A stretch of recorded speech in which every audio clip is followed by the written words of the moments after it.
Good morning बच्चों, good morning, good morning, good morning, good morning kids. कैसे हो बच्चों?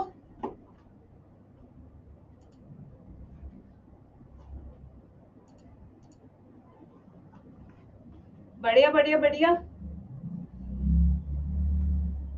I am good, I am good. कैसे हो आप सब?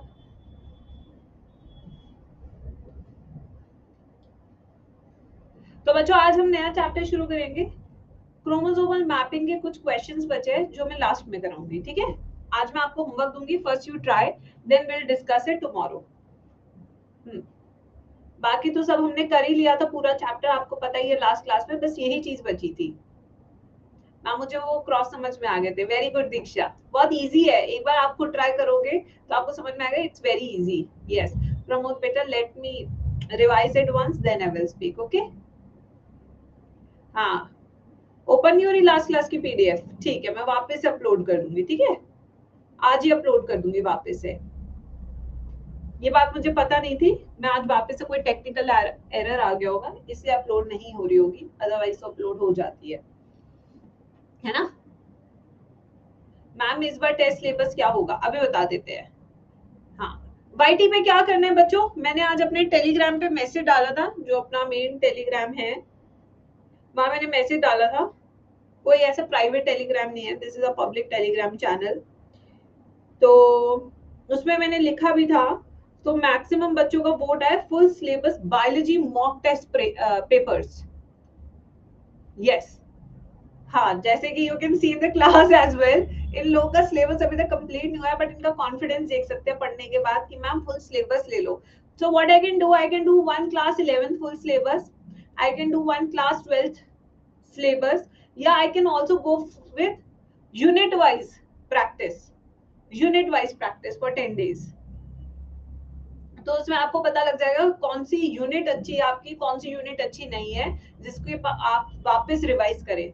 मुझे ऐसा लगता है unit wise becomes the most good option out of everything. At least हमें एनालाइज हो कि हमारी कौन सी यूनिट अच्छी है जिसमें मेरे मार्क्स बहुत अच्छे बन रहे हैं, कौन सी ऐसी यूनिट है जिसमें मेरे मार्क्स नहीं बन रहे हैं, ठीक है? हाँ, so will go unit wise in this full syllabus.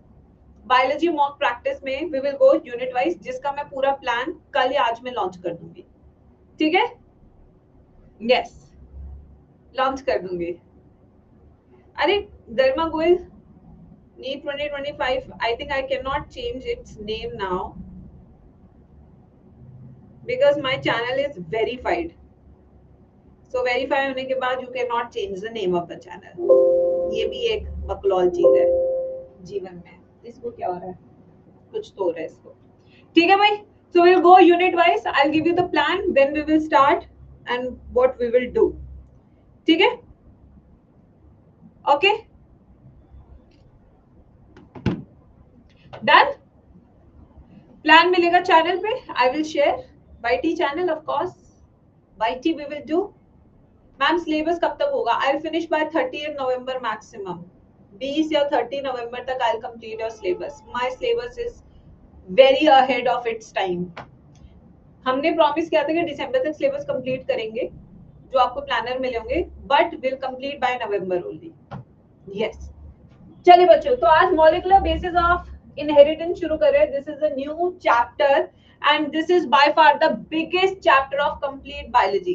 Thank you for your wishes बच्चों। My birthday was very nice, very old school birthday.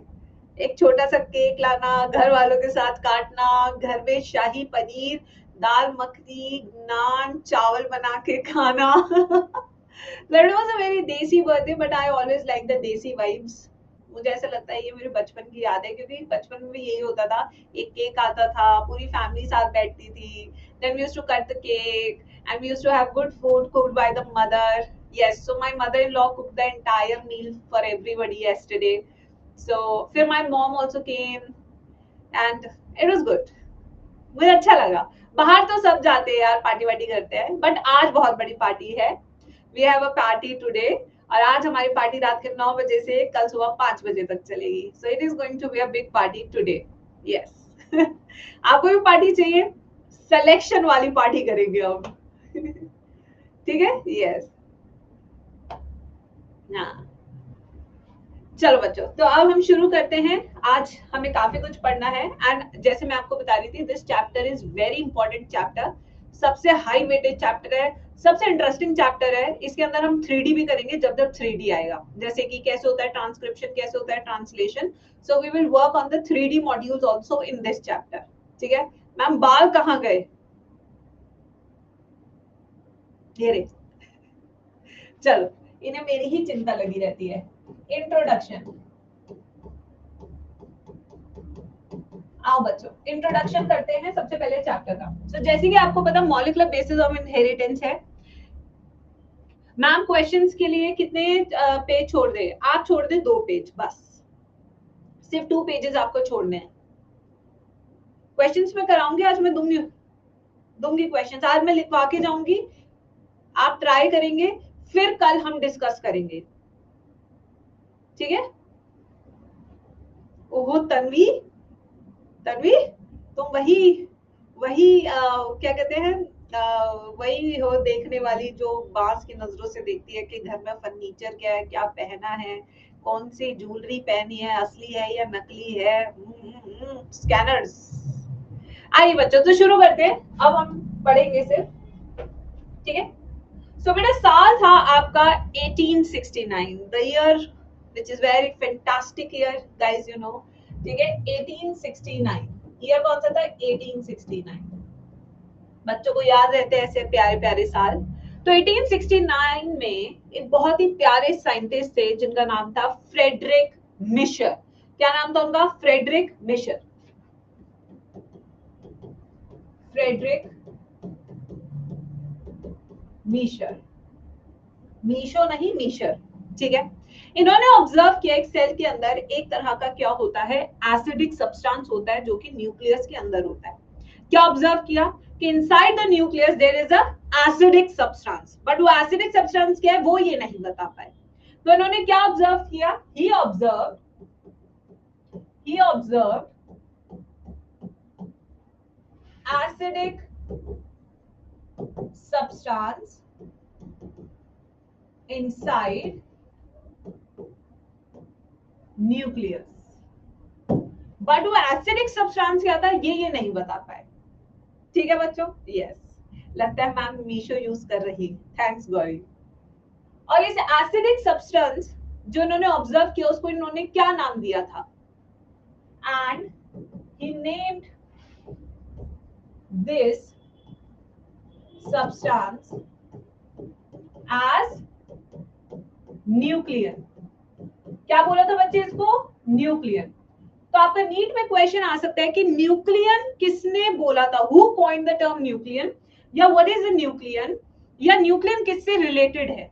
तो आपका आंसर क्या होगा बच्चों? In 1869 it was Friedrich Miescher. ठीक है?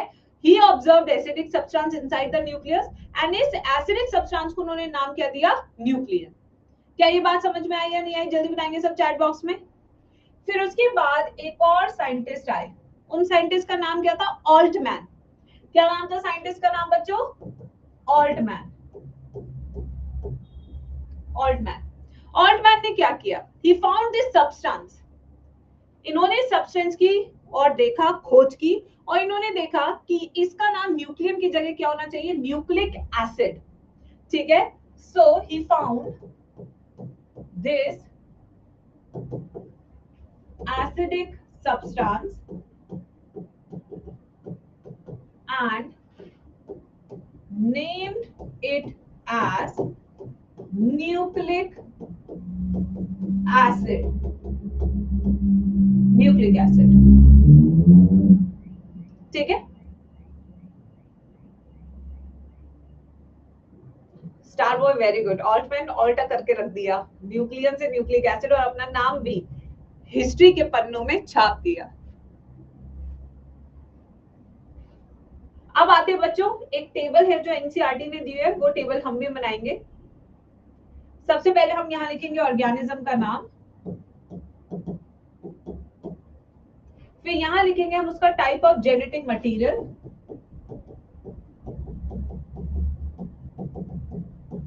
फिर हम लिखेंगे यहाँ पे nucleotides, number of nucleotides of base pair.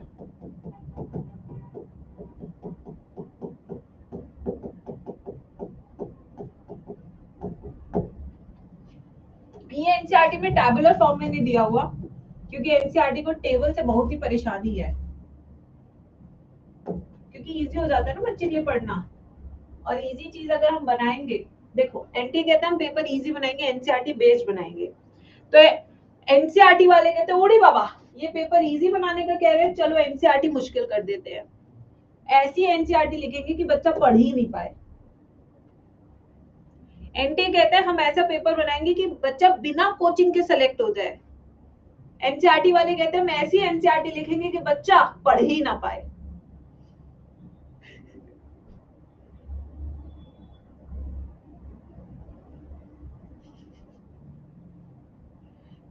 देख रहे हो दोनों के बीच में कितनी अंडरस्टैंडिंग है बच्चों। आइए बच्चों, तो पहला ऑर्गेनिज्म हम एक बैक्टीरिया ले लेते हैं विच इज 174 बैक्टीरियोफेज। बैक्टीरियोफेज क्या होता है? ये एक ऐसा वायरस होता है जो किसको इन्फेक्ट करता है? बैक्टीरिया को, उसे हम कहते हैं बैक्टीरियोफेज। इसके अंदर जो होता है इसका डीएनए, जो इसका जेनेटिक मटेरियल है वो क्या है? Single stranded DNA. कैसा होता है इसका genetic material? Single stranded DNA होता है और ये सर्कुलर होता है, लीनियर ना होके सर्कुलर होता है और सिंगल स्ट्रैंडेड डीएनए होता है। इसके पास 5386 बेसेस होते हैं। कितने बेसेस होते हैं? 5386 बेसेस होते हैं। ये बेसिस क्या है? न्यूक्लियोटाइड्स है। चिंता मत करो, अभी नेक्स्ट स्लाइड पे समझाना शुरू कर दूंगी। फिर दूसरा फाज हम लेते हैं which is called as lambda phage. ये भी एक तरह का क्या है? वायरस है। ये भी वायरस है, ये भी एक तरह का क्या है? वायरस है, लैम्डा फाज। इसका जो जेनेटिक मटेरियल है वो है डबल स्ट्रैंडेड डीएनए और कैसा होता है? ये लीनियर होता है ना कि सर्कुलर।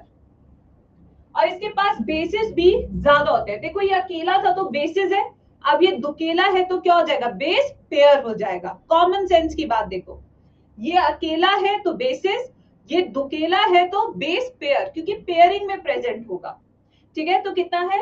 48502 बेस पेयर, इतने बेस पेयर है इसके पास। फिर उसके बाद हम लेंगे इकोलाई। क्या लेंगे हम इसका? इकोलाई। इकोलाई की अगर हम बात करें तो ये क्या है बच्चों? ये एक तरह का बैक्टीरिया है। ये क्या? एक तरह का बैक्टीरिया जो सबसे ज्यादा स्टडी किया जाता है हमारे स्टडीज में।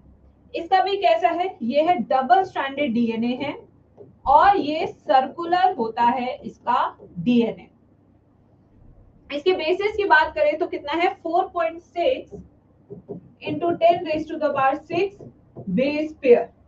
तो आप देख सकते हैं वायरस और जो हमारा बैक्टीरिया है उसमें कितने ज्यादा न्यूक्लियोटाइड का डिफरेंस है। क्यों डिफरेंस है? क्योंकि बैक्टीरिया का साइज बड़ा होता है तो इसका डीएनए बड़ा हो सकता है। इसका साइज ही ऐसा है कि भाई अगर इसके अंदर बहुत ज्यादा डीएनए होगा तो इसका साइज बढ़ जाएगा, जो कि नहीं होता है। फिर आते हैं ह्यूमन जीनोम। ह्यूमन जीनोम, अब जीनोम क्या होता है? Haploid set of chromosome. क्या होता है genome? Haploid set of chromosome, यानी कि हम सिर्फ 23 क्रोमोसोम का नंबर लिख रहे हैं कि उनके ऊपर कितने न्यूक्लियोटाइड्स प्रेजेंट है। तो हमारा क्या होता है? डबल स्ट्रैंडेड डीएनए होता है, हमारा लीनियर होता है और हमारा नंबर कितना होता है? 3 इंटू 10⁻⁹। ठीक है, क्या होता है हमारा? 3.3 इंटू 10⁻⁹ बेस पेयर। अब इसके अंदर जीनोम क्या होता है? What is genome? जीनोम क्या होता है बच्चों? Haploid set of chromosome. Haploid set of chromosome. तो अपन के जीनोम में कितने क्रोमोसोम्स हैं? आंसर बताएंगे सब बच्चे चैट बॉक्स में, सब बताएंगे जल्दी से। अगर ह्यूमन जीनोम के क्रोमोसोम नंबर की बात करें तो कितने? 23। अगर मैं ड्रोसोफिला की बात करूं तो कितने haploid set of chromosome Drosophila में? यस बच्चों, ड्रोसोफिला में कितने हैं? 4। हाँ, अभी का 8 होता है उसका डिप्लॉयड नंबर, 4 हो गया उसका हैप्लॉइड नंबर। और हैप्लॉइड नंबर क्या होता है? उसका जीनोम होता है। ठीक है, तो अगर हम यहाँ पे ह्यूमन जीनोम की बात करें, ह्यूमन जीनोम, तो हमारे पास कितने क्रोमोसोम्स हो गए? 23। अगर हम ड्रोसोफिला जीनोम की बात करें तो इसके पास कितने हो गए? 4, क्योंकि n है ना कि 2n। ठीक है बच्चों, अब आते हैं अपने सबसे मेन टॉपिक में, जो मैंने बायोमोलिक्यूल्स में नहीं पढ़ाया था, न्यूक्लिक एसिड। जिन बच्चों ने मेरे साथ क्लास 11th की है उन्हें पता होगा कि मैं बायोमोलिक्यूल में न्यूक्लिक एसिड नाम का टॉपिक नहीं पढ़ाया था, क्योंकि मैंने कहा था मैं यहाँ पढ़ाऊंगी क्योंकि आगे इससे आप रिलेट करोगे पूरे चैप्टर को। तो आज वो टॉपिक बायोमोलिक्यूल्स का हम आज की क्लास में कवर करने वाले हैं। थैंक यू सबसे पहले कि आपने इतना लंबा इंतजार किया इस टॉपिक के लिए। ठीक है, तो आज हमारा पहला टॉपिक है डीएनए। हेडिंग लिखेंगे सब, डीएनए। अच्छा, डीएनए एसिडिक होता है बेसिक होता है? डीएनए एसिडिक होता है बेसिक होता है नेचर में? कैसा होता है, एसिडिक होता है बेसिक होता है? नहीं नहीं, बेसिक होता है। नहीं नहीं, बेसिक होता है ना, एसिडिक होता है। कैसे पता? क्योंकि उसके नाम में लिखा है। क्या लिखा है उसके नाम में? कैसे? Deoxy ribo nucleic acid. तो कंफ्यूज नहीं होना है क्योंकि नाम में ही लिखा है एसिडिक होता है, जलजला। ठीक है, अब यहाँ पे बच्चों हमारे इस डीएनए के अंदर तीन चीजें होती है। जैसे होते हैं ना ब्रह्मा विष्णु महेश, ऐसे ही हमारे डीएनए में भी तीन चीजें होती है मेरे बच्चों। ये देखिए तीन चीजें, और इन तीन चीजों के बिना आपका डीएनए बन नहीं सकता है। तो इसलिए इन तीन चीजें बहुत जरूरी है। तीन चीजें, अगर आपको अपना न्यूक्लिक एसिड बनाना है, अगर आपको पूरा डेटा बनाना है, नेचर्स का डेटा। ठीक है, तो सबसे पहले इसमें क्या आएगी? शुगर। क्या आएगी बच्चों? शुगर। सबसे पहली चीज क्या है? शुगर। तो आप मीठा बोले, यही जेनेटिक है आपका, यही जीन्स है आपके कि आप मीठा बोलिए, बट आप बोल नहीं रहे हैं। क्यों? I want to know. क्यों इतना सबको गरियाते रहते हो दिन भर? क्यों अपने आप को ज्यादा क्रिटिसाइज करते हो? आजकल तुम्हें क्रिटिसाइज करने के लिए बाहर वालों की जरूरत नहीं है, तुम अपने बहुत ही बड़े क्रिटिसाइजर हो। यस, तुम्हें जरूरत नहीं है। कोई बोले आना बोले, लड़की खुद समझ लेती है मैं सुंदर नहीं हूं, मैं मोटी हूं, मैं छोटी हूं, मैं काली हूं, ये अपने आप को ही सब समझ लेती है। तो इसलिए बेटा I am just telling you कि आपके जीन्स में शुगर है, और शुगर का मतलब होता है मीठा। मीठा बोलिए। ठीक है, चलिए। तो अब शुगर कौन सी है बच्चों?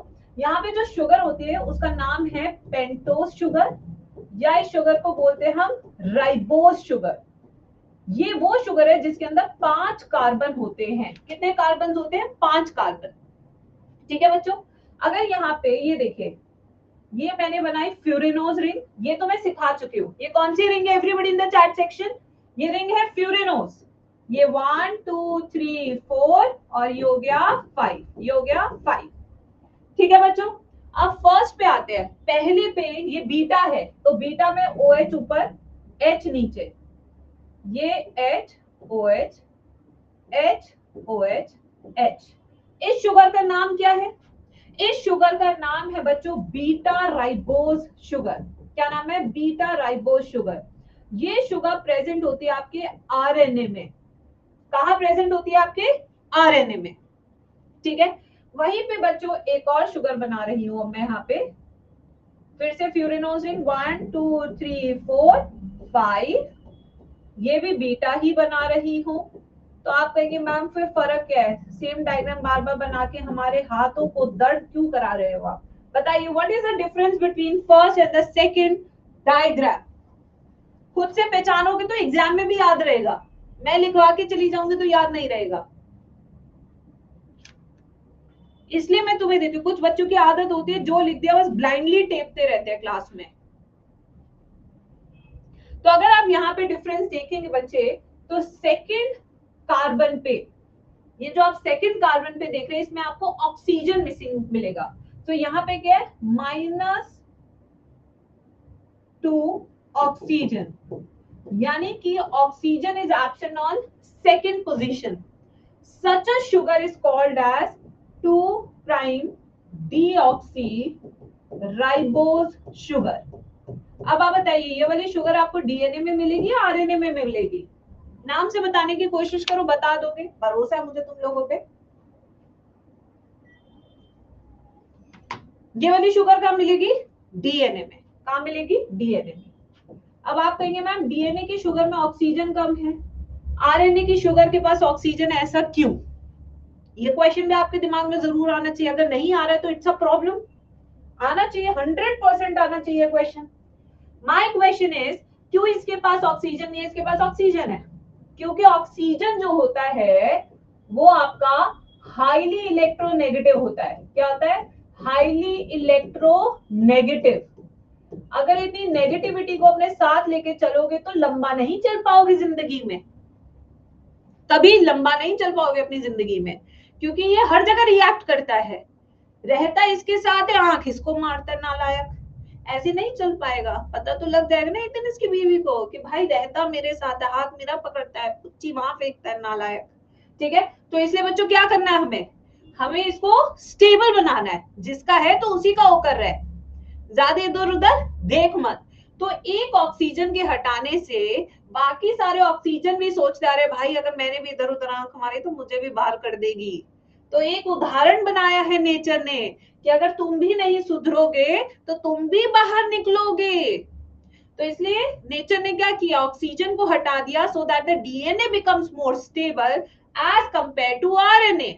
That's why in maximum cases DNA is the genetic material and RNA is not the genetic material.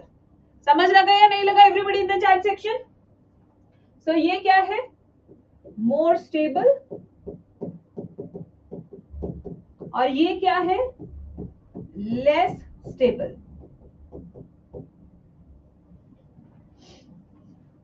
बताइए समझ आ गया? Yes. अब आते हैं नेक्स्ट पे। अब सेकंड चीज जो चाहिए, डीएनए के ऊपर कौन सा चार्ज होता है, नेगेटिव या पॉजिटिव? कौन सा चार्ज होता है, नेगेटिव या पॉजिटिव? नेगेटिव ना, पॉजिटिव नहीं होता, पॉजिटिव नहीं होता, नेगेटिव होता है। क्यों नेगेटिव चार्ज होता है? मैं तुमसे क्वेश्चन पूछ रही हूँ, क्यों नेगेटिव चार्ज होता है? क्योंकि डीएनए में जो सेकंड कंपोनेंट है वो है फॉस्फेट, फॉस्फेट ग्रुप। इस फॉस्फेट को हम लिखते हैं PO4 नेगेटिव। इसी के कारण द डीएनए बिकम्स, डीएनए और RNA becomes negatively charged. It becomes what? Negatively charged.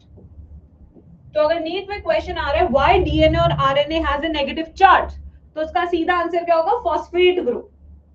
ठीक है, अब तीसरा कंपोनेंट जो सबसे इंपॉर्टेंट कंपोनेंट है उसका नाम है नाइट्रोजनस बेसिस। क्या नाम है बच्चों उसका? Nitrogenous bases. बेसिस की स्पेलिंग देख रहे हो तुम? ई आएगा, आई नहीं आएगा। ठीक है, दो तरह के नाइट्रोजनस बेसिस होते हैं। कितने तरह के होते हैं? दो तरह के। एक डबल रिंग होते हैं जिनको हम बोलते हैं प्यूरीन्स,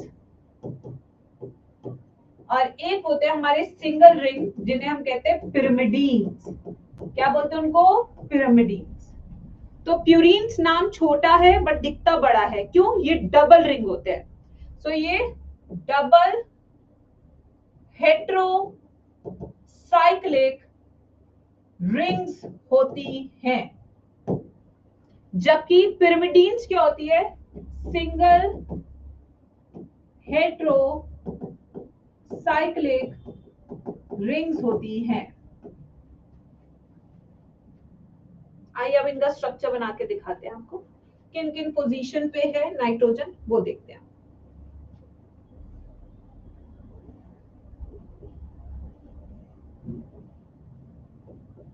हेट्रोसाइक्लिक क्यों है? क्योंकि रिंग के अंदर कार्बन और नाइट्रोजन है। आई होप आपको इतना समझ में आता हो। हाँ, अगर आप इतनी केमिस्ट्री पढ़ रहे हैं तो आपको समझ में आना चाहिए। ये देखिए, रिंग के अंदर कार्बन नाइट्रोजन है, इसलिए रिंग क्या है? हेट्रोसाइक्लिक, ना कि होमोसाइक्लिक।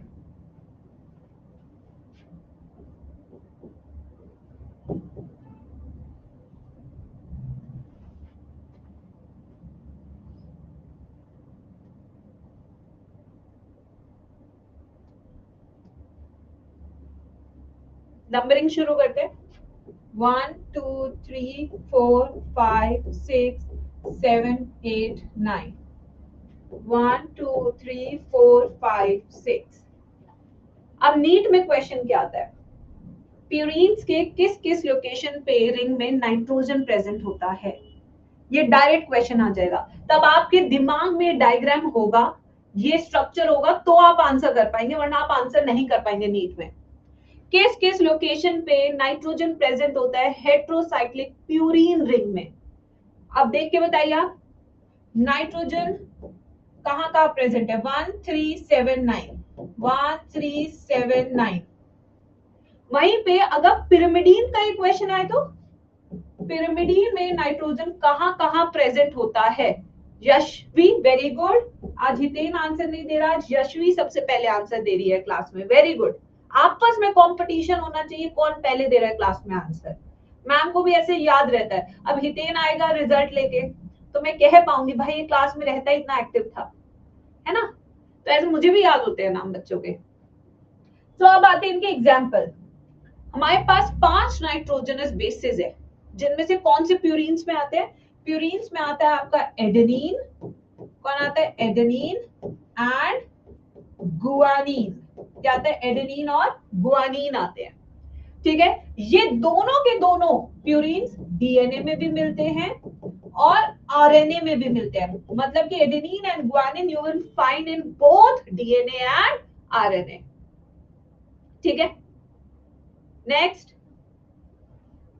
वहां पे चलते हैं।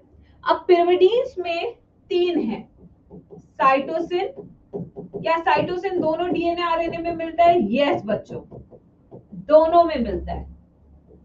यूरासिल सिर्फ आरएनए में मिलता है। थाइमीन सिर्फ कहां मिलता है, डीएनए में।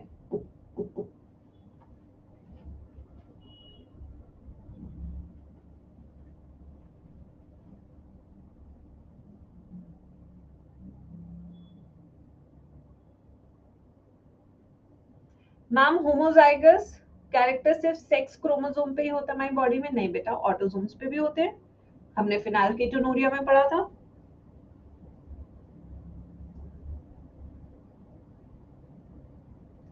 यहां तक सभी बच्चों ने लिख लिया, लिखिए बच्चों 30 सेकेंड्स।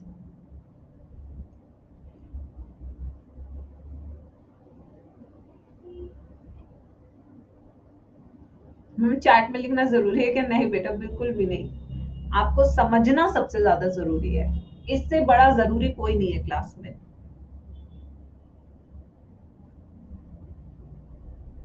हाँ अभी आ रही हूँ लवीजा उस पे भी, वही बताने वाली थी नेक्स्ट, मैंने सोचा पहले लिख ले। 5 मिथाइल यूरासिल, ये किसका नाम है, ये स्ट्रक्चर मैं एक्चुअली नेक्स्ट स्लाइड में आपको बताने वाली थी, बच्चे ओवर एक्साइटेड रहते हैं ना क्लास में कोई नहीं मुझे अच्छा लगता है। लिख लिया सबने, अब आते बच्चों, अब मैं एक स्ट्रक्चर बनाऊंगी,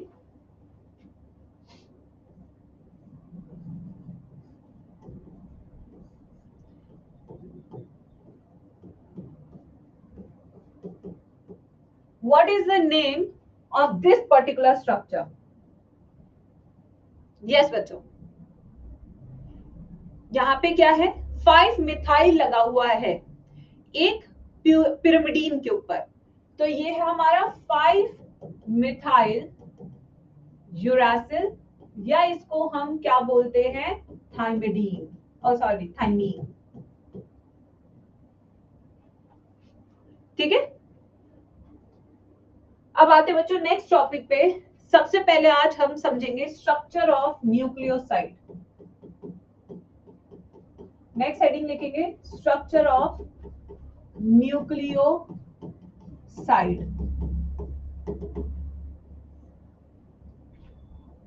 न्यूक्लियोसाइड क्या होता है, ध्यान से देखिएगा, ट्रिक बता रही हूं हमेशा याद रहने वाली है। न्यूक्लियो का मतलब है बेस, स से शुगर, यानी nucleoside is a structure which is formed by the combination of dash and dash. Nucleoside is a structure which is formed by the combination of dash and dash. Nucleoside is a combination of base and sugar. अभी phosphate नहीं है बच्चों, इसमें phosphate नहीं है। Phosphate नहीं होता है, सिर्फ बेस एंड शुगर होता है, तो उसे न्यूक्लियोसाइड बोलते हैं। अब कैसे बनेगा न्यूक्लियोसाइड? चलिए, अब कोई भी बच्चा कुछ भी नहीं बनाएगा, सबसे बोर्ड पे देखेंगे, मैं कुछ क्वेश्चन पूछूंगी, उसका आंसर आप लिखेंगे।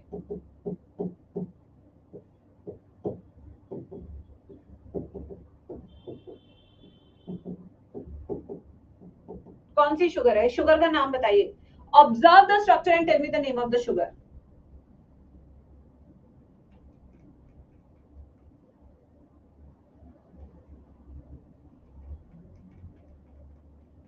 डीऑक्सीराइबोज तो नहीं है।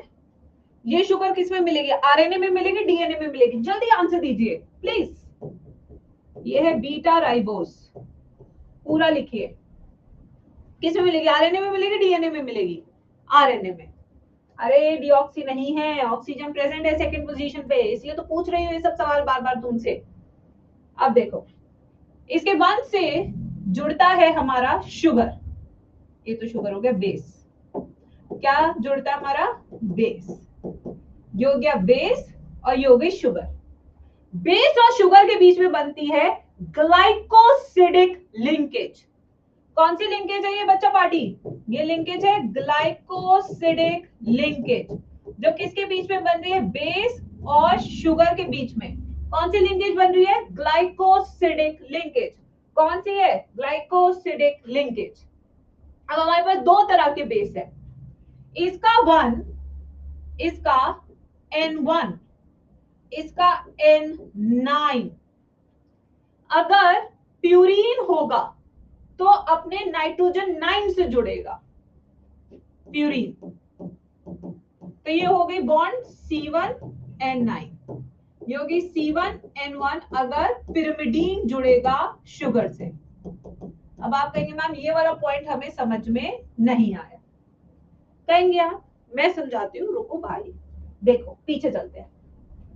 अगर इस वाले प्यूरीन को जुड़ना है शुगर से तो वो कौन से नाइट्रोजन से जुड़ेगा? अब आप मुझे बताओ।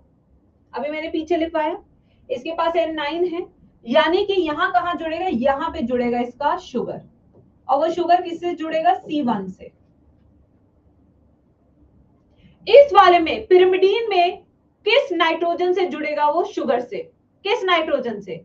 N1 से। यहां से जुड़ेगा शुगर, और शुगर का क्या यूज होगा? C1, carbon 1। अब आपको समझ में आया होगा कि बॉन्ड कैसे बनी। तो अब यहां पे वापस चलते हैं स्लाइड पे। तो अगर एडेनिन है तो कौन सी बॉन्ड बनेगी बताना चैट बॉक्स में। What is the name of the bond if I have to join adenine with ribose sugar?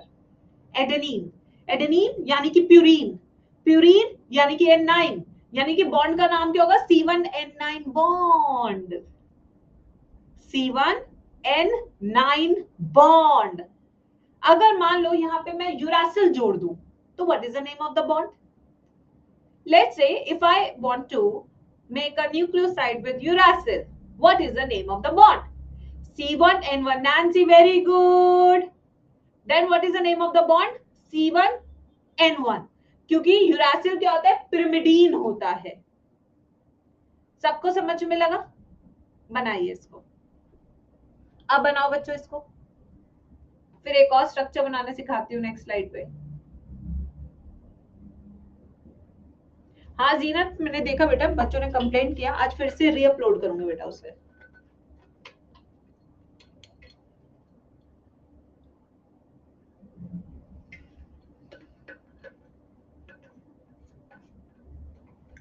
विशाल नहीं आया आज, बहुत क्लासेस मिस करने लगे बच्चे। बच्चे कहेंगे मैम हमें भी दिवाली तक कुछ मत बोलो, इसलिए मैं आजकल कम डांट रही हूँ। बना लिया सबने? अब आते हैं नेक्स्ट। नेक्स्ट है हमारा स्ट्रक्चर ऑफ न्यूक्लियोटाइड। अभी हमने न्यूक्लियोसाइड पढ़ा था, अब मैं न्यूक्लियोटाइड पढ़ाने वाली हूँ। Nucleotide. Now nucleotide is a combination of nucleoside plus phosphate. यानी कि जो चीज की कमी थी वो हमने यहाँ पे जोड़ दी, ठीक है। या इसका नाम क्या हो सकता है, base plus sugar plus phosphate. जब ये तीनों मिल जाते हैं तो क्या बन जाता है, न्यूक्लियोटाइड। क्या बन जाता है बच्चों, न्यूक्लियोटाइड।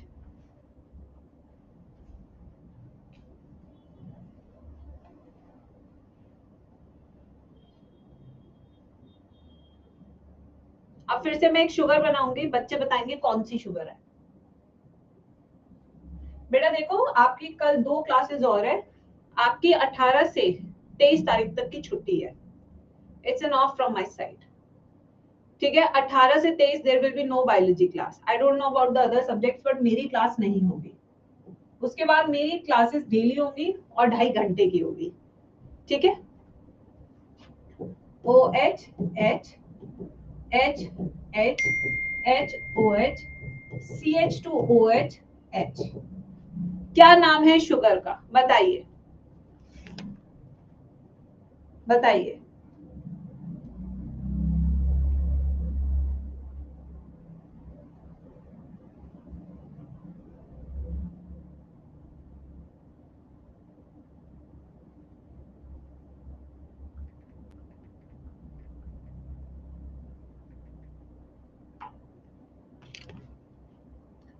डिऑक्सी राइबोस, पूरा नाम बताइए।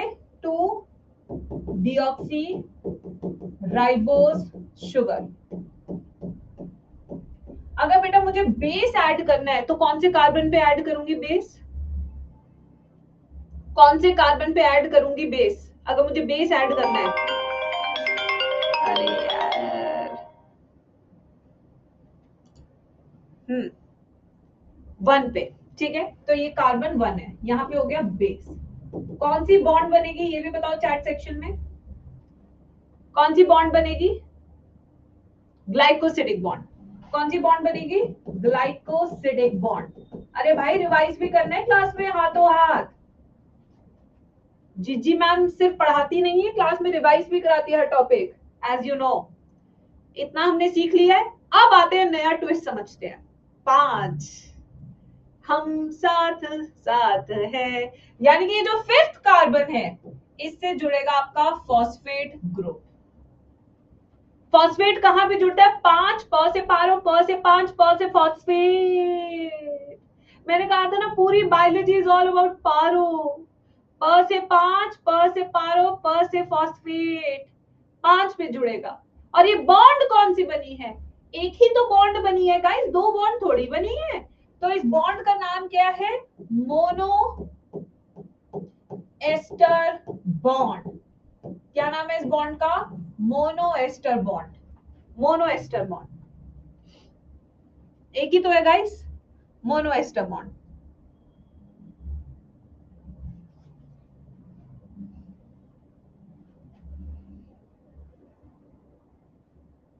समझ आया कहां पे डिफरेंस हुआ है। जो न्यूक्लियोसाइड से अलग है वो मैंने येलो कलर में बनाया आपको समझाने के लिए। अब आते हैं बच्चों, एक पॉइंट लिखेंगे, nucleotide is considered as a monomeric unit of DNA और RNA। तो क्वेश्चन आता है नीट में, ये जब बायोमोलिक्यूल्स वाला आप चैप्टर करते हैं ना उसमें लाइन लिखी हुई है कि मोनोमेरिक यूनिट न्यूक्लिक एसिड की क्या है, क्या न्यूक्लियोसाइड है, नाइट्रोजनस बेस है, या फॉस्फेट है, या न्यूक्लियोटाइड है। ऐसे 4 ऑप्शन बन के आएंगे, तो आपका आंसर क्या होगा, न्यूक्लियोटाइड। अब हम बनाएंगे न्यूक्लिक एसिड,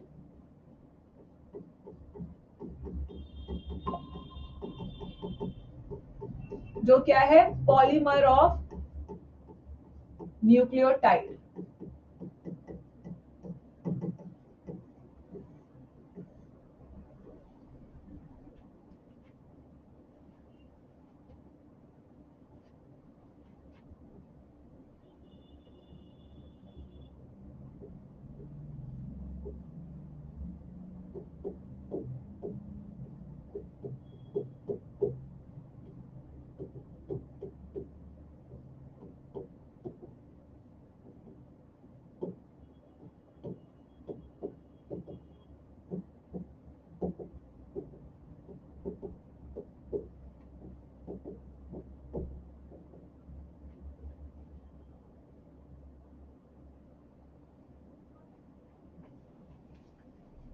चले इन दोनों को न्यूक्लियोटाइड्स बनाइए, कॉपी में बनाइए न्यूक्लियोटाइड्स। यहां हमारा लग गया फर्स्ट कार्बन पे बेस, यहाँ पे भी फर्स्ट कार्बन पे लग गया बेस, फिफ्थ कार्बन पे क्या लगता है बच्चों? फॉस्फेट। फिफ्थ कार्बन पे क्या लगता है? फॉस्फेट। बट ये दोनों तो अलग अलग हैं, ये दोनों क्या है? अलग अलग। ये दोनों आपस में जुड़े नहीं हुए हैं, इनको जोड़ना है मेरे लाल, इनको जोड़ना है। कैसे जोड़ेंगे? ये वाला ऊपर के 3 प्राइम कार्बन के साथ बना लेगा बॉन्ड। ये देखिए इसने इसके साथ बॉन्ड बना ली, अब बन गई ना चेन। ये एक मोनो एस्टर, ये दूसरी एस्टर, दोनों मिला के हो गई फॉस्फो डाइएस्टर बॉन्ड। तो अगर मुझे फॉस्फो डाइएस्टर बॉन्ड बनानी है तो मुझे 2 न्यूक्लियोटाइड्स चाहिए ही चाहिए।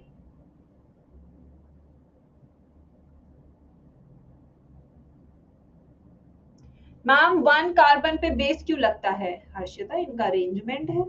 अब आप कहेंगे मैम नाक यहीं क्यों लगती है? काश नाक यहाँ पे होती, तुरंत से पता लगता है क्या महका रहे हैं हम, है ना। यहाँ तक आते आते डिफ्यूज हो जाता है, यहीं पे नाक होती तो मजा आ जाता, पता लगता रहता कि क्या हो रहा है शरीर में। This is the arrangement how it is done मेरे प्यारे बच्चे।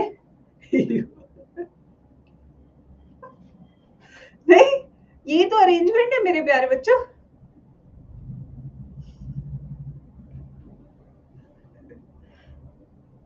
बनाइए इसको।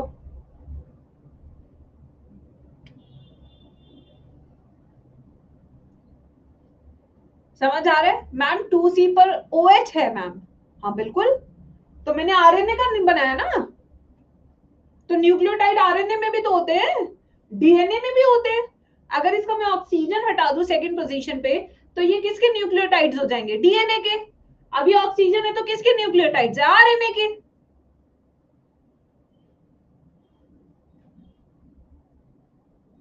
इमेजिन भी नहीं होगा मैम। फॉस्फोडाइस्टर बॉन्ड कौन सा है? सनी देखो, एक मोनोएस्टर, ये दूसरा मोनोएस्टर, दोनों को मिला के फॉस्फोडाइएस्टर।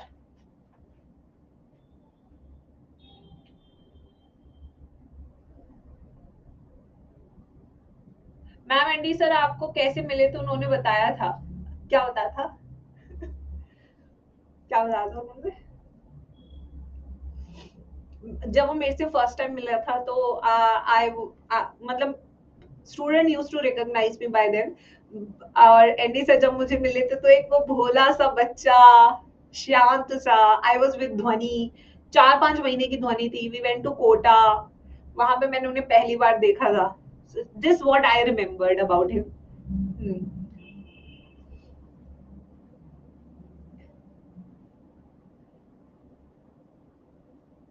मैम पर कार्बन पर 5 बॉन्ड हो गया। एक, दो, तीन, चार। तुम पगला उगला गए हो क्या? इसका दे रहे हो क्या? एक, दो, तीन, चार, पांच। अच्छा ये वाला, अरे जब स्ट्रक्चर बनेगा तो ये ऑक्सीजन हट जाएगा बेटा। हाँ, पानी निकलता है ना, जब बॉन्ड बनती है तो -H2O होता है हमेशा, वो OH हट जाएगा। हाँ, मेरे को दीदी बोलते 2 साल बड़ी, मैं उनसे 3 साल बड़ी हूँ पहली बात। ठीक है, चले भाई आगे।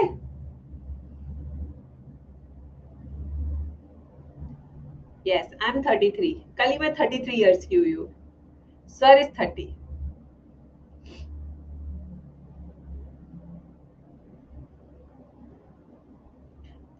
TC ma'am is 27। TC ma'am is 27। हो गया, अब आगे चले। चलो, स्लो हो गई है तुम लोग की speed.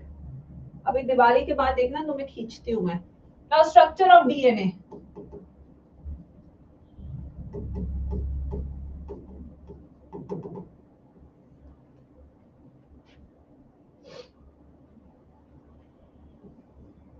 Sugar sugar sugar sugar, कोई सुअर नहीं बोलेगा क्लास में, ठीक है? सुगर सुगर सुगर सुगर, ठीक है?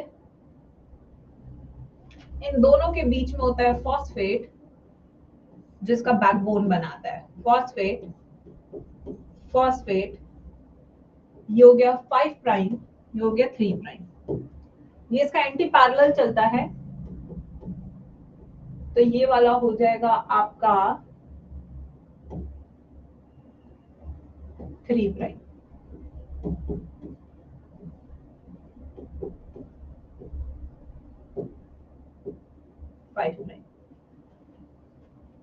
इनसे अटैच होते हैं बेसिस ए टी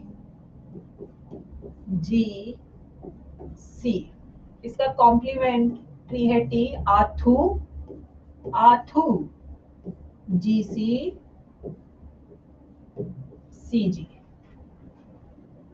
इनके बीच में होती है हाइड्रोजन बॉन्ड्स, आथो के बीच में 2 होती हैं, जीसी के बीच में 3 होती हैं।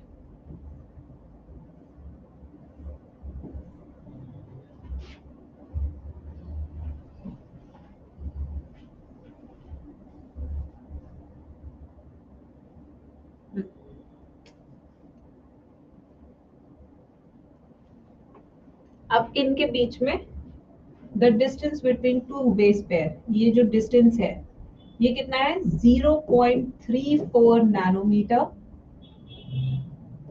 या 3.4 एंगस्ट्रॉम। दोनों यूनिट्स लिख लो। नैनोमीटर क्लास 12 की एनसीईआरटी में, एंगस्ट्रॉम यूनिट आपकी क्लास 11th एनसीईआरटी में। This is how NCERT is written. हम कंफ्यूज करते चलेंगे बच्चे को जहां जहां वो हो सकता है, इनकी ऐसे की तैसी हो कंफ्यूज तुम नालायको। अब आते हैं डायमीटर ऑफ डीएनए 20 एंगस्ट्रॉम।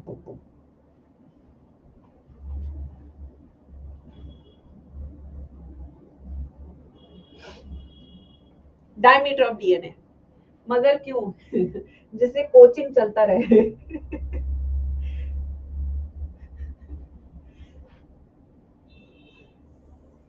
एक टाइम था जब बेटा मैंने भी आकाश ज्वाइन किया था 11th क्लास में, 25,000 रुपए की फीस देकर। बहुत बड़ी बात होती थी 25,000 उस टाइम, ठीक है? इतनी ज्यादा फीस थी। फिर मैं 3 क्लास गई, फिर मुझे पता लगा अपन के बस की नहीं है भाई। स्कूल जाओ, स्कूल से आने के बाद यहाँ पे 6-6 घंटे की क्लास करो, फिर अगले दिन स्कूल जाओ। अब इतनी आदत नहीं भाई, फिर छोड़ दिया। रिफंड मांगने गए, वो भी नहीं मिला। तब पता लगा कि भाई एनसीईआरटी अच्छी लिखी होती तो आज इतने नहीं पैसे भरने होते, क्योंकि समझ ही नहीं आती थी एनसीईआरटी। और वो फ्लोरल फॉर्मूला तो बिल्कुल ही समझ नहीं आया, क्लास 11th का आता ही नहीं था। ये क्या है, दोनों को मिला के बेस पेयर, इसे कहते हैं बेस पेयर पूरा। इसको बना लो, फिर मैं इसको समझाती हूँ।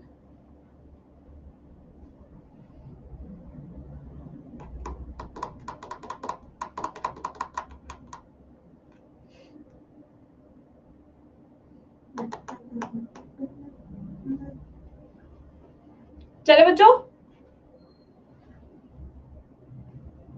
मैम आपने अड्डा उस टाइम था ही नहीं बेटा। हमारे जमाने में सिर्फ और सिर्फ ऑफलाइन कोचिंग होती थी, ऑनलाइन नहीं होती थी। ऑनलाइन होती तो I would have taken online for sure. चलो बताओ जल्दी से, नंबर ऑफ न्यूक्लियोटाइड्स कितने हैं बोर्ड पर और नंबर ऑफ बेस पेयर्स कितने हैं बोर्ड पर? स्ट्रक्चर देख देख के बच्चे आंसर देंगे, जिसे कि खुद से समझ सके पूरा स्ट्रक्चर। नंबर ऑफ न्यूक्लियोटाइड्स कितने हैं? 1 2 3 4 5 6 7 8। 8 न्यूक्लियोटाइड्स हैं जो आपस में पेयर्ड फॉर्म में प्रेजेंट है। एक बेस पेयर, दूसरा बेस पेयर, तीसरा बेस पेयर, चौथा base pair. Total base pair कितने हैं? 4। कितने हैं? 4, ठीक है? Yes.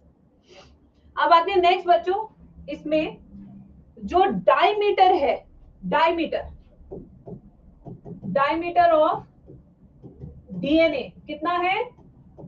20 angstrom, and the distance between two consecutive base pair is equals to 0.34 nanometer या 3.4 angstrom. ठीक है, अभी सेलिएंट फीचर्स में पूरे लिखवाऊंगी. बताओ पहले स्ट्रक्चर समझ में आया नहीं आया, क्योंकि अब मैं क्वेश्चंस कराऊंगी. इसके बाद नॉमेनक्लेचर करेंगे और नॉमेनक्लेचर के बाद क्वेश्चन शुरू हो जाएंगे सारे. ठीक है, अब आते हैं नॉमेनक्लेचर पे. लिख लो इसको. अभी टाइम हुआ है 12:42. 12:43 विल स्टार्ट.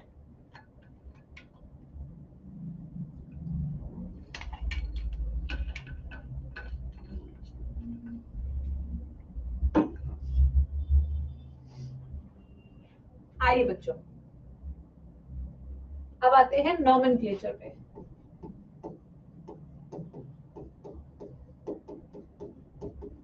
नेमिंग बहुत जरूरी है.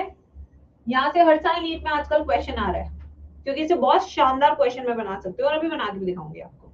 ठीक है, देखिए. तो सबसे पहले हम यहाँ पे शुरू करते हैं. कौन सी शुगर है? बेस. यहां लिख लेते हैं sugar. Base and sugar is nucleoside.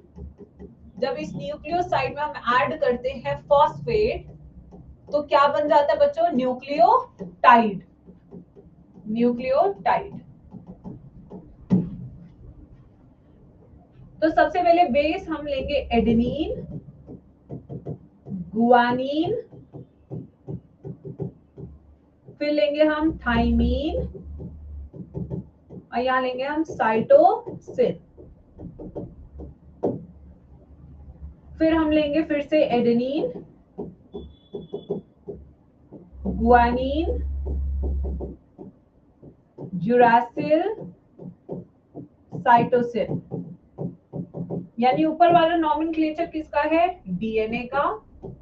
नीचे वाला नॉमेनक्लेचर कौन सा है? आरएनए का. शुगर कौन सी यूज करेंगे डीएनए में? Everybody in the chat section. Sugar कौन सी लेंगे?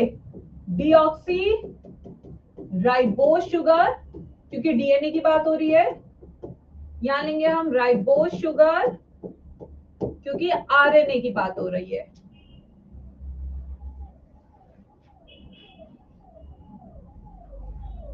न्यूक्लियोसाइड का नाम क्या है? Adenine plus deoxy ribose is deoxy adenosine. क्या नाम हो जाएगा इसका? Deoxy adenosine. बाकियों के नाम क्या होंगे खुद से बताओ. ये है डीऑक्सी गुआनोसिन. ये है डीऑक्सी थाइमिडीन. इसे थाइमिडीन भी लिख सकते हैं बस. ये डीऑक्सी साइटिडीन. जब इनमें फॉस्फेट ऐड हो जाता है तो इसका नाम क्या हो जाएगा? Deoxy adenylic acid. Deoxy guanylic acid. Deoxy thymidylic acid. Deoxy cytidylic acid. ये न्यूक्लियोटाइड का नाम है. आरएनए के लिखिए class work. Will start at 12:48.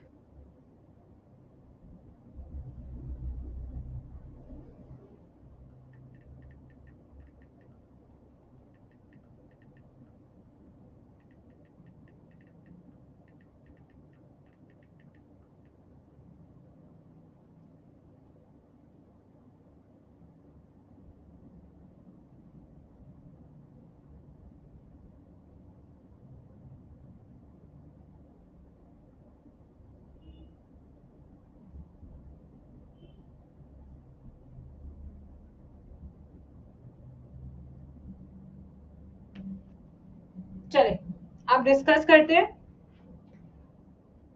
ये हो जाएगा एडेनिन राइबोस, एडिनोसिन, ये हो जाएगा गुआनोसिन, ये हो जाएगा यूरिडीन, ये हो जाएगा साइटिडीन। अब इनमें फॉस्फेट ऐड करेंगे तो ये हो जाएगा एडेनिलिक एसिड, ये हो जाएगा गुआनिलिक एसिड, ये हो जाएगा यूरिडिलिक एसिड, ये हो जाएगा साइटिडिलिक एसिड।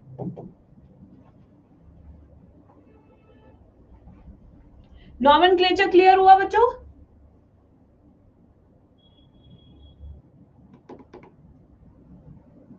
बेटा हर्षिता मैंने समझा दिया है।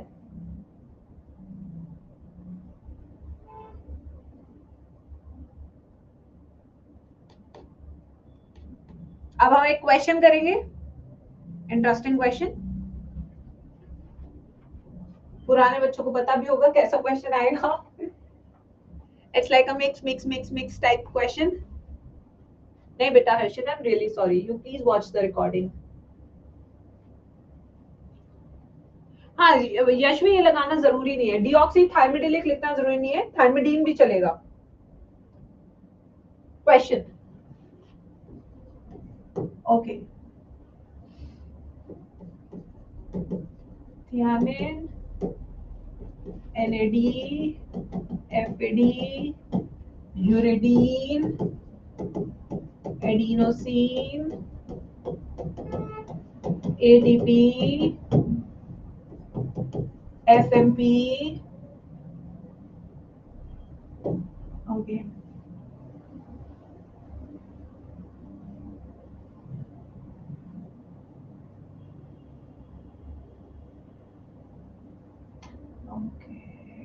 नेक्स्ट हम ले लेते हैं इसमें साइटिडिलिक एसिड और ले लेते हैं थाइमीन,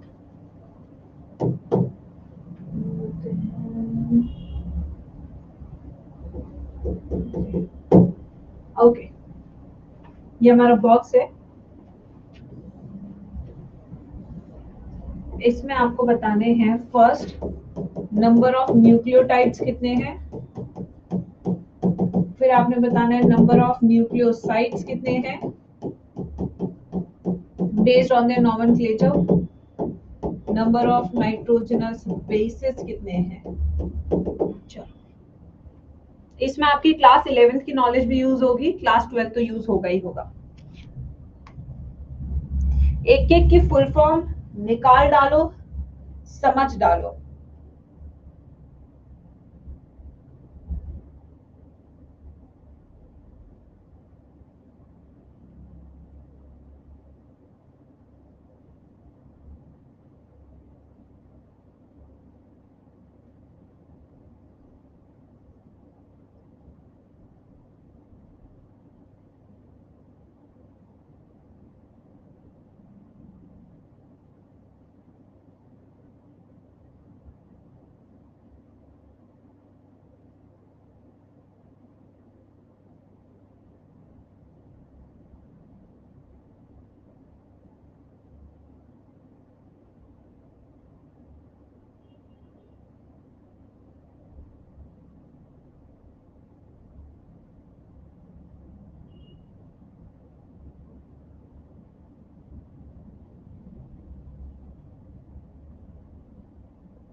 चले, तो बहुत सारे अलग अलग आंसर आते हैं चैट सेक्शन में, किसका आज पिन करते हैं। चलो एक बच्चे का पिन करते हैं आंसर और फिर देखते हैं।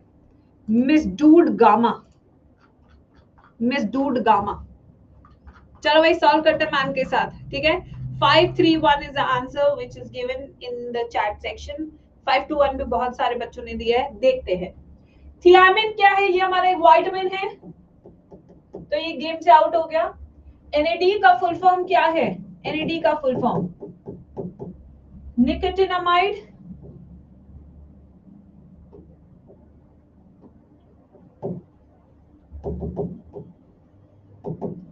एडेनिन, डाइन्यूक्लियोटाइड, डाइन्यूक्लियोटाइड, डाइन्यूक्लियोटाइड, नाम में ही न्यूक्लियोटाइड है तो यानी कि इसे 1 ले लेंगे, न्यूक्लियोटाइड।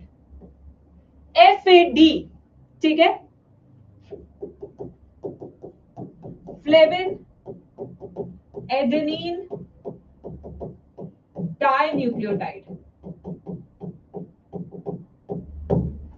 नाम में ही क्या गया, न्यूक्लियोटाइड, ये भी न्यूक्लियोटाइड है। यूरिडीन, यूरिडीन क्या हमारा न्यूक्लियोसाइड। एडिनोसिन, ये भी हमारा क्या है, न्यूक्लियोसाइड। एटीपी, एटीपी की फुल फॉर्म क्या है, एडेनिन, एडिनोसिन ट्राइफॉस्फेट। एडिनोसिन क्या हो गया, बेस प्लस शुगर और फॉस्फेट भी लग गया, ये भी क्या हो गया, न्यूक्लियोटाइड, ये भी न्यूक्लियोटाइड है। FMP, फ्लेविन मोनोफॉस्फेट, ये ना न्यूक्लियोटाइड है, कुछ नहीं है ये। साइटेडिलिक एसिड, न्यूक्लियोटाइड। थाइमीन, ये हमारा नाइट्रोजनस बेस है। GTP, GTP क्या है, गुआनोसिन ट्राइफॉस्फेट। गुआनोसिन का मतलब base plus sugar, phosphate, nucleotide, ये भी न्यूक्लियोटाइड है। तो न्यूक्लियोटाइड कितने हो गए, 1 2 3 4 5, 5 हो गए ना। अब आते हैं न्यूक्लियोसाइड, यूरिडीन, एडिनोसिन, 2 हो गए हमारे न्यूक्लियोसाइड। नाइट्रोजनस बेस सिर्फ एक है, थाइमीन, 5 to 1। तो बेटा MS, डूड, गामा, आपका एक ऑप्शन गलत है, बाकी सब सही है।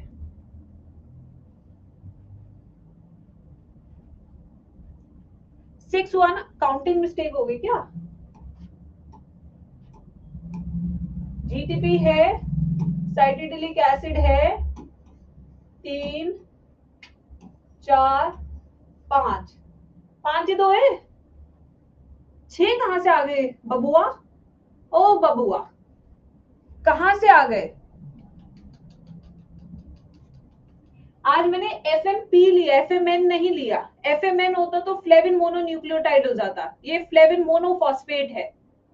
यस, ये मैंने चेंज कर दिया आज के क्वेश्चन में, FMN नहीं है, ये FMP है, मैंने चेंज किया है, इसलिए मैंने सबकी फुल फॉर्म यहाँ पे लिखवाई है। पिछले साल का क्वेश्चन एग्जैक्ट नहीं है तो ATP को भी तो लाल डब्बे में डाले हैं। देखो मैं काउंटिंग सिखाती हूँ, ध्वनि को भी सिखा रही हूँ आजकल। 1 2 3 4 5, ठीक है ना, 5 है। चल, तो इससे आप ऐसे क्वेश्चन एक्सपेक्ट कर सकते हैं बच्चों कि जहां पे आपको नॉमेनक्लेचर बेस्ड क्वेश्चंस पूछे जाए, ठीक है बच्चों, ऐसे भी आते हैं। अब आते हैं बच्चों सेलिएंट फीचर्स ऑफ DNA या स्ट्रक्चर ऑफ DNA कैसे हुआ, चलिए स्टार्ट करते हैं।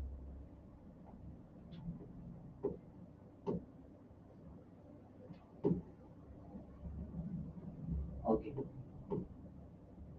Structure of DNA discovery.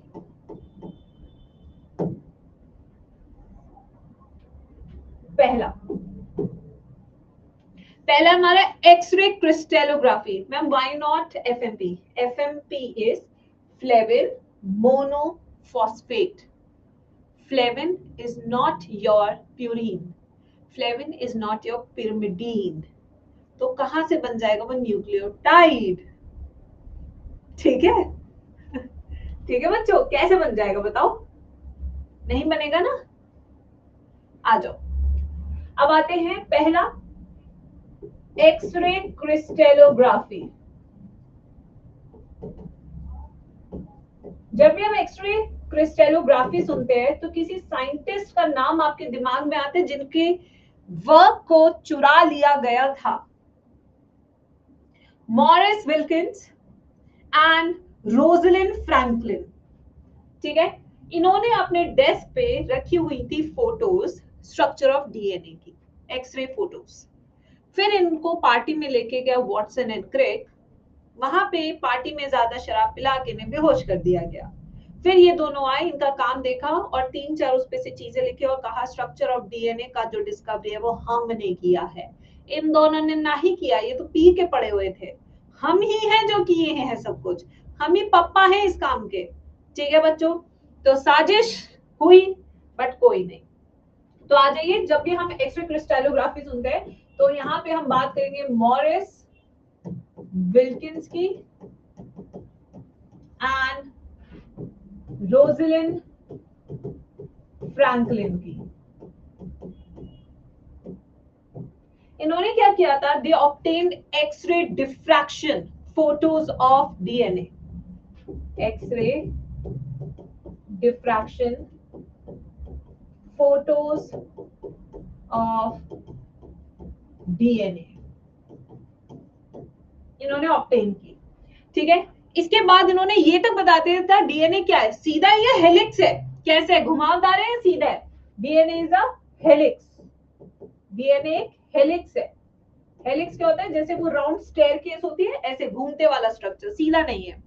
और इन्होंने ये तक बता दिया था कि दो बेस पेयर के बीच में कितना डिस्टेंस है, 3.4 angstrom is the periodicity, NCERT periodicity लिखती है, is the periodicity in base pair। NCERT ने ये लिखा है, बट यहाँ पे periodicity का मतलब क्या है ये समझिए आप। इसका मतलब है distance between two consecutive base pair। periodicity का ये मतलब है हर पीरियड के बीच में कितना डिस्टेंस है, यानी कि हर पीरियड 40 मिनट का है, तो 40-40 मिनट बाद नया नया पीरियड शुरू होता जाएगा, इसको पीरियोडिसिटी कहते हैं। अब सेकंड, इन्होंने इतना काम कर दिया था, अब दूसरा काम किसने किया था, द सेलिएंट फीचर्स ऑफ बीडीएनए, जो हमारा है बीडीएनए was given by James Watson and Francis Crick।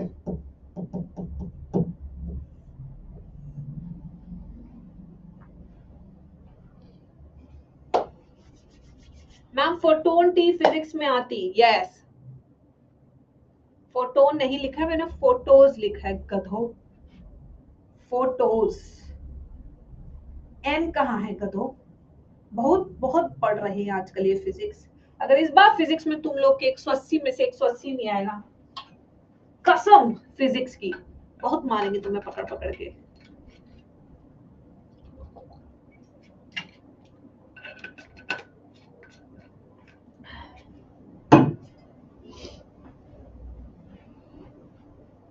पहला फीचर, अब मैं ये पूरा का पूरा जो सेलिएंट फीचर्स है मैं यहाँ पे फिल इन द ब्लैंक्स की फॉर्म में लिखूंगी, जिससे कि आप बता सके, क्योंकि आप स्ट्रक्चर आप समझ चुके हैं, आप देख चुके हैं कैसा स्ट्रक्चर है। ठीक है, पहला, DNA is a dash stranded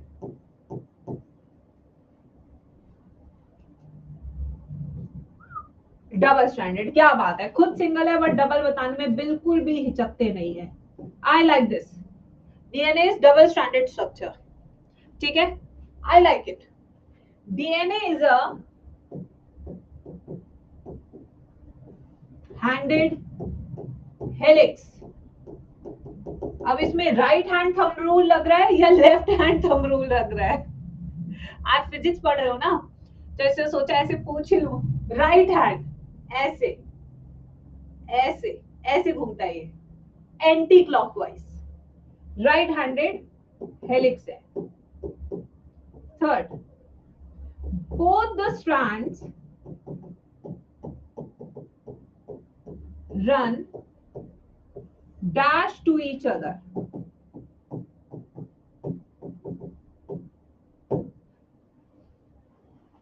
parallel और antiparallel, they run antiparallel to each other. ऐसे क्वेश्चन आपको नीट में भी दिखेंगे, स्टेटमेंट बेस्ड क्वेश्चन जहां पे कुछ कुछ चेंज कर देंगे बस। That is one strand has polarity 5 prime to 3 prime while other has 3 prime to 5 prime। लिखिए सब, फिर नेक्स्ट स्लाइड पे चलते हैं।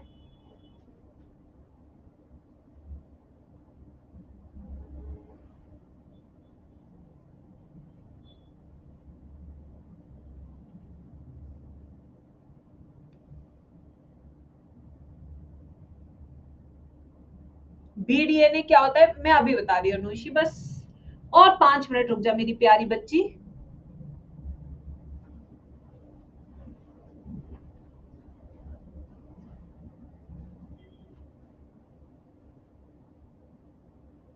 ओकाज़ाकी फ्रैगमेंट किसमें बनाते हैं? अभी वो तो बहुत आगे की बात है दीदी, तीसरी क्लास की बात है। दीदी तेरा देवर दीवाना। ओ भैया पूछ रहे हैं, भैया रेप्लिकेशन में आएगा, वो काफी आगे है। चलो next point, both the strands show dash complementarity between A and T, G and C। ठीक है, नेक्स्ट A एंड T के बीच में कितनी हाइड्रोजन बॉन्ड्स होती हैं? G एंड C के बीच में कितनी हाइड्रोजन बॉन्ड्स होती हैं? ये भी क्वेश्चन आता है, यहां 2 यहां 3। ठीक है, next dash bonds are present between two strands of DNA which provides extra stability। कौन सी बॉन्ड प्रेजेंट होती है दोनों स्ट्रैंड्स के बीच में? Hydrogen bonds. Next, dash forms the backbone of DNA। कौन सी बॉन्ड्स है जो बैकबोन ऑफ डीएनए बनाती है, जो बहुत मजबूत स्ट्रक्चर बनाती है? Sugar phosphate.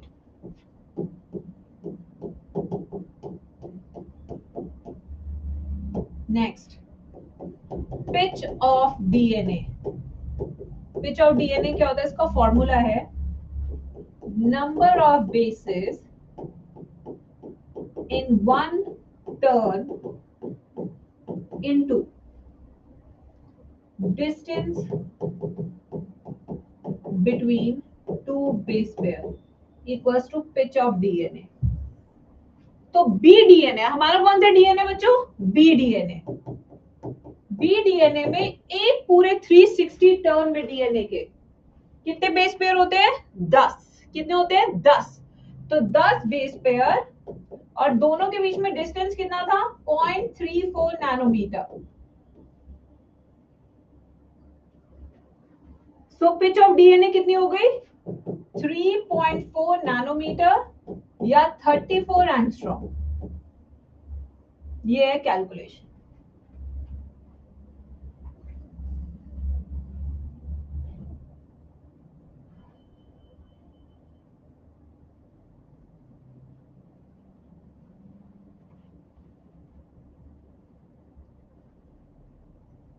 नहीं हर्षिता, इट्स ओके बेटा, मैं इरिटेट क्यों होंगी?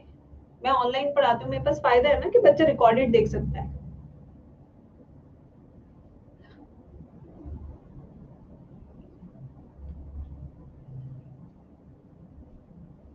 Next, diameter of DNA is 20 angstrom.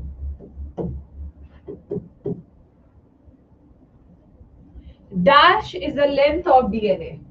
Dash is the total length of human DNA. कितनी लेंथ है? 2.25 मीटर का कपड़ा ब्लाउज बन जाता है। इसमें क्या बन जाता है? कुर्ता, ब्लाउज सब बन जाता है।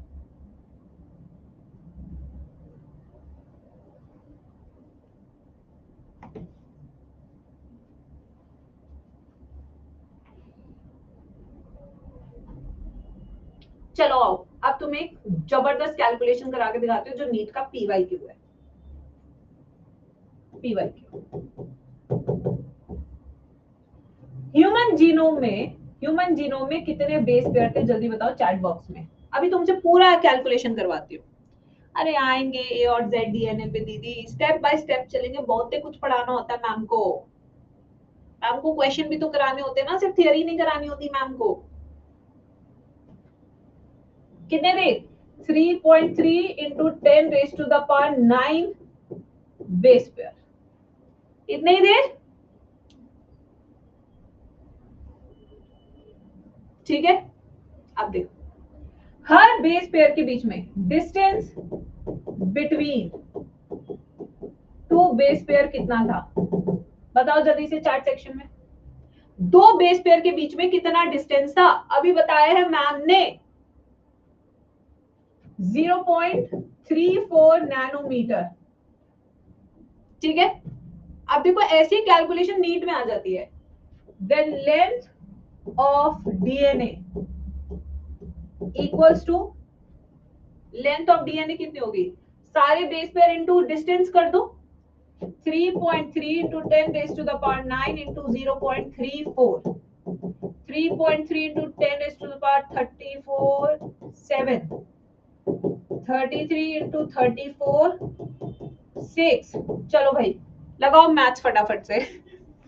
लगाओ कैलकुलेटर। कहाँ हम रख calculator? 34 into 33, right? That will come around 1122 into 10 raised to the power 6. ठीक है, अब नैनोमीटर से मीटर में कन्वर्ट करना है, तो ऑलमोस्ट हमें कितना चाहिए? 9, तब वो मीटर में कन्वर्ट होगा। तो 6 हटा दो, 1.1 metre. This is the length of human genome. मैंने सही किया calculate, honey bunny. So this is human genome, but हमारे पास कितने होते हैं? 2 स्ट्रैंड्स होते हैं। सो टोटल लेंथ, एक स्ट्रैंड 1.1 मीटर है, दूसरा स्ट्रैंड 1.1 मीटर है। जब इन दोनों स्ट्रैंड्स को साथ में एक रस्सी की तरह बनाओगे तब जाके 2.2 मीटर आएगा। ये देखो, एक स्ट्रैंड 1.1 मीटर है, दूसरा स्ट्रैंड 1.1 मीटर है। जब इन दोनों को ऐसे लगाओगे तब जाके 2.2 मीटर आएगा, यहां से यहां तक। ये देखिए, तो हम 2.2 मीटर कैसे नाप रहे हैं? दोनों को सीधा रखे। समझे बात को कि 2.2 मीटर कैसी लेंथ आ रही है?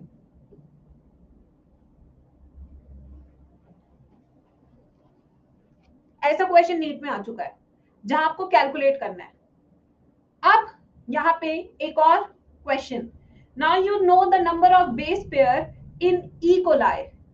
फटाफट से आंसर निकालो खुद से। E coli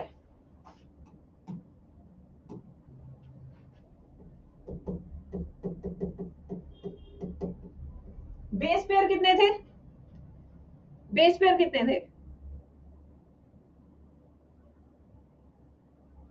into 10 raise to the power 6, 4.6 ले लेते हैं। ठीक है, ये बेस पेयर थे। इन दोनों के बीच में डिस्टेंस सेम रखेंगे, 0.34 नैनोमीटर। अब एक ले लो, वो दी जाएगी फिगर्स आपको नीट में। लेंथ कैलकुलेट करो। लेंथ, ये भी डबल स्टैंडर्ड होता है इसका।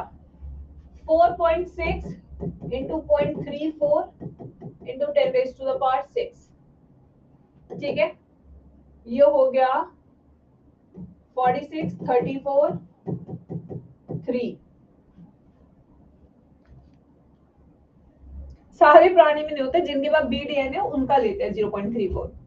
ये हो गया 46 इंटू 34, 15, 6, 4, 10, 3, और ये हो गया 4, 3, 7, 1.5, 9 आएगा ना, 7, सॉरी, ये हो जाएगा 0.015 मीटर। 9 होगा ना, 1.5 मीटर की होगा। नैनोमीटर से अगर आप मीटर में कन्वर्ट करते हो तो 9 जीरो का फर्क होता है। तुम लोगों का जो चैप्टर 1 है फिजिक्स का, वो गड्ढे में है, पहले तो ये समझ लो। तुम लोग का बिल्कुल भी अच्छा नहीं है, तुमसे अच्छा तो मेरा ही है। अगर नैनोमीटर में दिया है ना, ये नैनोमीटर है, इसको मुझे मीटर में लेके जाना है तो 9 लगाने पड़ेंगे, 9 जीरो। यहाँ पे भी तो 9 लिया था, ये देखो यहाँ 6 बचा था, 6 और 1, 2, 3, 9 हो गए ना, 6 प्लस 3 9, तो 1.1 आंसर आया था। तुम्हें मुझे ये भी सिखाना पड़ेगा, इसलिए तो तुम बायो में ऐसे वाले क्वेश्चन अटेम्प्ट नहीं कर पाते, तुम्हारे यूनिट एंड डायमेंशन ही इतना घटिया है। यस, तुम्हें यही नहीं आता 9 कन्वर्ट करना। एंगस्ट्रॉम होता तो 8 कन्वर्ट करते। अब नीट वाले इतना सिंपल क्वेश्चन पूछ रहे थे, तुमसे आंसर ही नहीं होता है करते हुए निकलते हो कि मैम इतना टफ पेपर आया था बायो का, ऐसा तो किसी ने नहीं कराया है। अरे भाई, एक कॉन्सेप्ट जरूरी थोड़ी एक ही सब्जेक्ट में यूज होगा। तुम्हें पढ़ाया फिजिक्स में है, यूज तो यहाँ पे भी हो सकता है। ठीक है, चलो अब आगे चलते हैं। ये समझ में आया कैसे करते हैं ये वाले क्वेश्चंस? क्योंकि ये आ चुका है पीवाईक्यू, अभी आप प्रैक्टिस करेंगे तो आपको खुद पता लग जाएगा। नेक्स्ट टॉपिक है हमारा टाइप्स ऑफ डीएनए।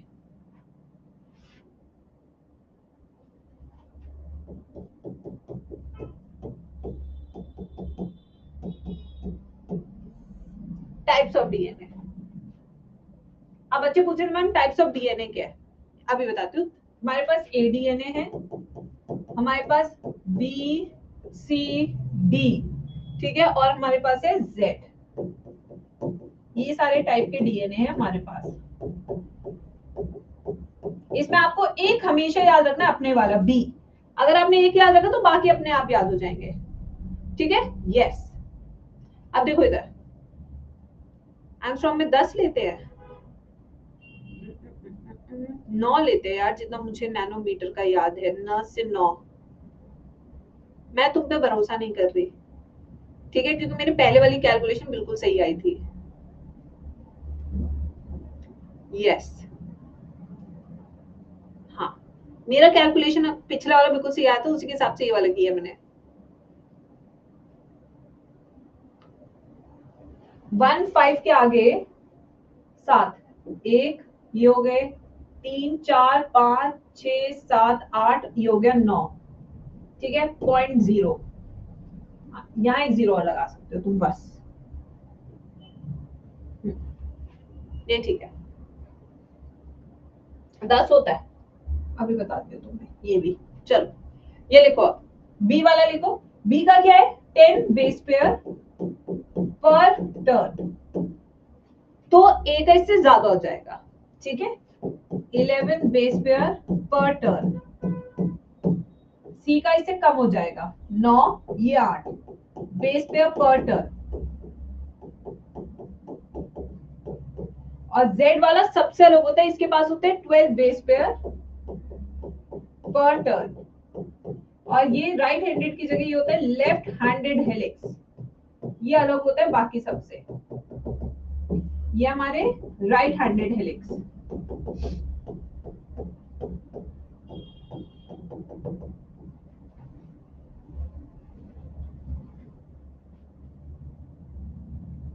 वायरसेस में होता है ये लेफ्ट वाला वायरसेस। अब इसके और क्वेश्चन प्रैक्टिस करेंगे।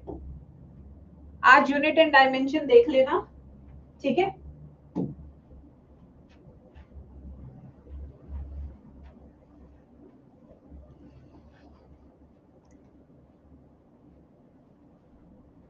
कर लेना, कॉन्फिडेंस नहीं है तुम्हें उस टॉपिक पे।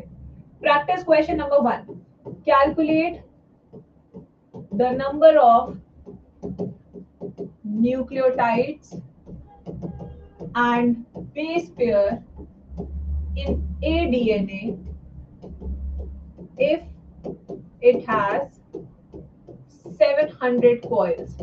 चलिए कैलकुलेट कीजिए, क्वेश्चन समझो, कैलकुलेट कीजिए। बैक्टीरिया में लेफ्ट नहीं होता।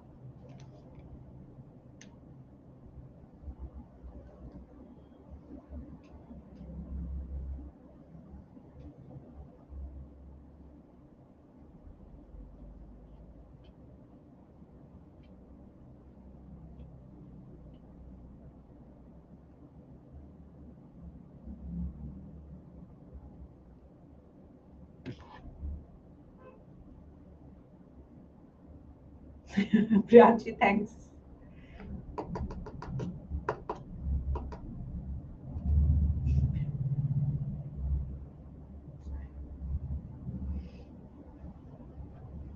तुम मुझसे डरते तो नहीं हो, ये तो मुझे हमेशा से ही पता था। अब ए डीएनए की अगर बात करें, ए डीएनए इसमें होते हैं 11 बेस पेयर पर टर्न, और टर्न क्या है, कॉइल्स। तो 700 इंटू 11 ये हो गए 7700 बेस पेयर। और क्वेश्चन पूछ रहे nucleotides, so number of nucleotides क्या होता है, base pair into 2, base pair 7700 है इंटू 2, 7 इंटू 7 टू 14 15, ये हो गए नंबर ऑफ न्यूक्लियोटाइड्स। मुश्किल तो नहीं था गधो। ऐसे छोटे छोटे क्वेश्चन हर टॉपिक पे हम करते रहेंगे, जिससे कि बच्चों को पता लगे क्वेश्चन आ कैसे सकते हैं। अब नेक्स्ट हम यहाँ पे करेंगे चारगाफ्स रूल।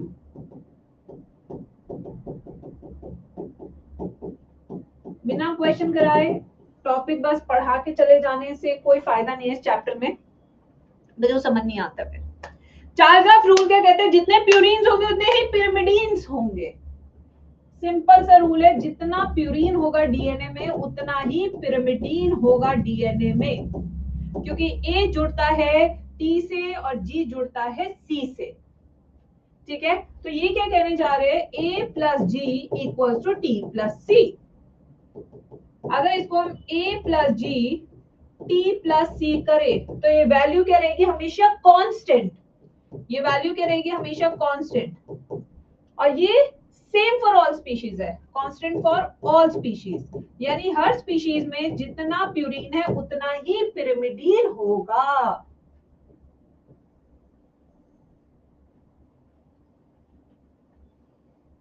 बेटा देखो यहाँ पे क्या है, वायरस लेफ्ट हैंडेड हेलिक्स होते हैं ना, और ये वाले राइट हैंडेड होते हैं, ये वाले। ठीक है, यहाँ पे देखो बेस पेयर, अगर 7700 बेस पेयर है, 7700 बेस पेयर है, तो इंटू 2 करोगे तब जाके आपका नंबर ऑफ न्यूक्लियोटाइड्स आएगा बच्चे।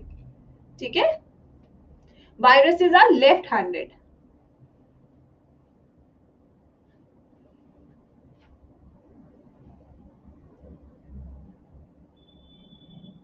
लिखिए इसको,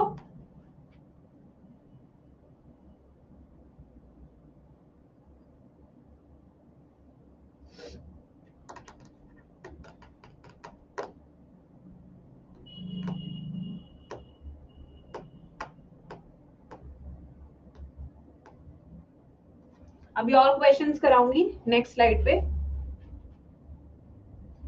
अब आते हैं बेस रेशियो। बेस रेशियो क्या होता है, कितने ए और जी हैं वो सब में अलग होता है। This is specific for species. जैसे ए प्लस टी जी प्लस सी, ये बेस रेशियो है which is specific for a species. This is not same for every species. ठीक है मैम, 130 आर में खुश हो गए बच्चे, होता है बेटा। देखो we do understand that it is not same everywhere कि ड्यूरिंग दिस सीजन मौसम चेंज होना, allergic reactions are highest at this time in northern India, गला खराब होना, सर दर्द होना, मन ना लगना, चिड़चिड़पन होना, सीजनल एक्टिविटी भी तो हमें इन्फ्लुएंस करती है ना. This is what I have told you in neural वाला चैप्टर एंड एंडोक्राइन चैप्टर. तो इसलिए इस टाइम पे हम बहुत ज्यादा एफिशिएंट ना होके भी थोड़ा थोड़ा एफिशिएंट होके चले तब भी हम काम कर जाएंगे बेटा.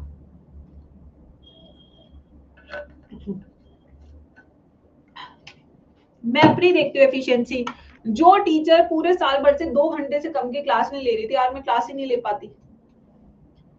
It's not laziness, it's weather. Weather इतना ड्रास्टिक चेंज हो रहा है ना कि उसे कहते हैं ना 21 दिन आपको समझने में लगता है, अडेप्ट करने में लगता है. तो आई थिंक मैं भी उस 21 दिन की साइकिल में ही फंसी हुई हूँ. वरना आपको पता है 2 घंटे से पहले तो मेरा छोड़ने का मन नहीं करता था आप लोगों को. ऐसे ही है बच्चे. अब आते हैं क्वेश्चन प्रैक्टिस कराती हूँ. देखो क्वेश्चन लिखा है. ये आज का होमवर्क है. अगर डीएनए में 2000 बेस पेयर है तो number of sugar and phosphate molecule कितने होंगे. Also calculate the number of glycosidic bond. Next question. अगर आपके पास ए अगर 28% है तो आपको कैलकुलेट करना है C using Chargaff's rule.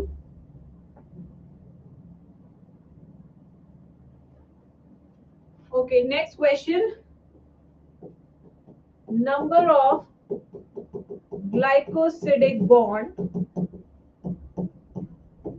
associated with DNA of diploid human cell are 1.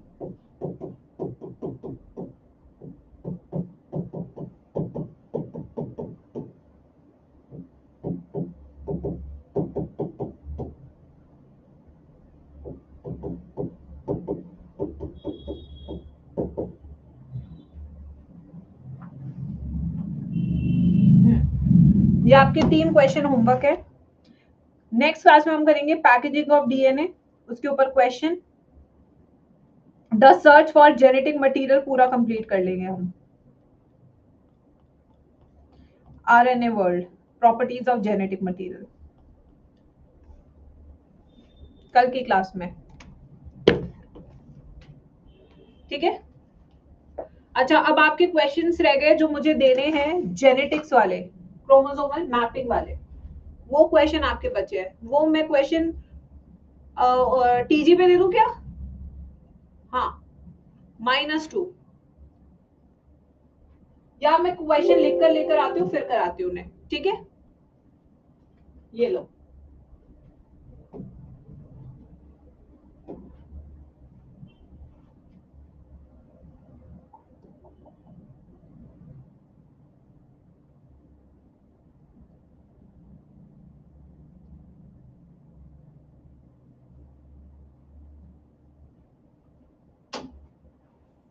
चलो कल मिलते हैं.